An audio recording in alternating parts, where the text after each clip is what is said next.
Hey there, oh there.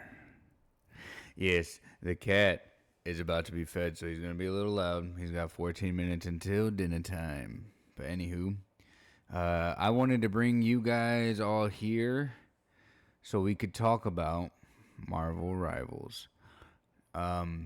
Specifically with Marvel Rivals being that the player basis has fallen off by 65%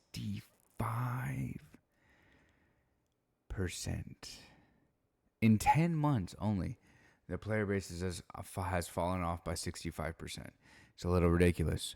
I remember the first time that I heard about this game was like 2 or 3 weeks before the tragic incident that happened with comic book YouTuber, comic historian, and how he got invited out to play it alone, or not alone, but like early and everything. And he had very high things and good things to say about it. I've never personally been a big fan of hero shooters, the hero shooter genre, anything like that. I don't like Counter-Strike. I don't like Valorant. I don't like Overwatch. But I am a huge fan of comic books. And so this game was kind of like right up my alley. It was a multiplayer online that would be updated often. Big promise to the fact that you could buy a season pass and you would keep it indefinitely, even after the season was over. And the game overall was just good. It was a good game at launch. Very competitive, very balanced, very fun. Every character felt unique. It was fucking tied up with a nice little neat bow. And here we are 10 months later, and the player basis is at 65% minus. And how did we get here? Realistically, I feel like people just are not as excited and engaged as they used to be in consistent online multiplayers. You have, you have Overwatch, Apex, Fortnite, Call of Duty Warzone, Call of Duty, now Battlefield, Destiny, fucking, what's that one? Space Marine Corps, Space Hammer or something, Warhammer, Space Marine, and all of these different games that have a pseudo battle pass system that are asking for your time like it is a second full-time job, and it is absurd. And this one is no different. Yeah, it's fun, don't get me wrong, and Nate has been putting out some cooking content. It put out, I believe, the first set of DLC characters were going to be the Fantastic Four. Back when the Fantastic Four movie came out, they had several online game events that offered unique smaller battle passes, free skins, all that jazz. And here we are. They then had Ultron, and I forget the other character that they added with Ultron, but it wasn't like super crazy. Oh, the Phoenix. See? Even worse. I don't even know if the Phoenix was with Ultron is the crazy part. I think it was like, yeah, I don't even know. I don't even know, dude. That's crazy.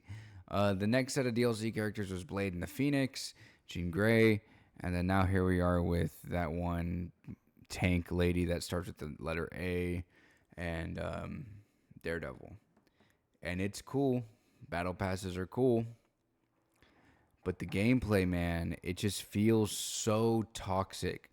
And it's unfortunate because this is like a running thing in modern day multiplayer games where the community is just so toxic that it refuses to allow any new players that are bad at the game at all come in and have a good time. Either you know every single map, the way it's laid out, where to turn, when to turn, where they're spawning, how they're spawning, when they're spawning, or you get kicked from the game. How does that make sense? Because nobody wants to play this game despite it being like really good, You know, gameplay really good, feel to the game. Everybody's balanced. Everybody's this. Everybody's that. But then you have to, fight against the player basis that doesn't want to have new players. And it's almost as bad as the rivalry with Call of Duty and Battlefield. But this is just a hero shooter in it of itself. And you're getting this unfortunate, group mindset. Ducky, buddy. This, like terrible mindset that's building up around this game and it's tearing it apart. And the main reason that people are disappointed in that is because it is a good, solid hero shooter. But it also started this thing called competition, which made Overwatch and the people over at Activision Blizzard start trying again. And that's no good.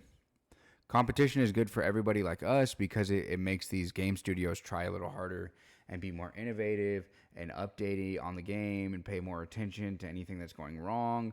But it also bites them in the foot because it makes it where they need to do things first to be the one that catches on quickest. And have I paid attention to anything for Blizzard for Overwatch since they started announcing the changes? No. My last interpretation of Overwatch was that it was the exact same game, but they changed the name.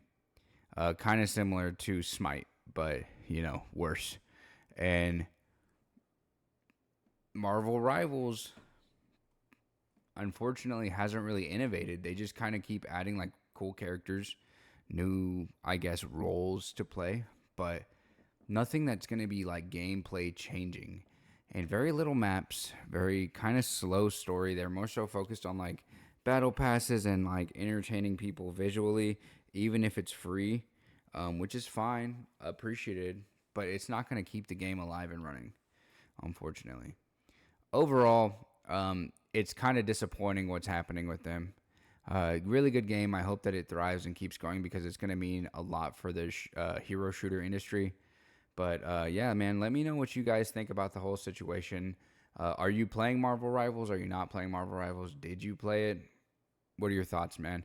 Let me know down below. I try to reply to as many of you as I can, as possible. As I always say, stay positive. And yeah, without further ado, I appreciate you guys all stopping by the channel. I'll see you guys tomorrow. Peace. Oh no. Oh goodness. Oh, all right. Bye.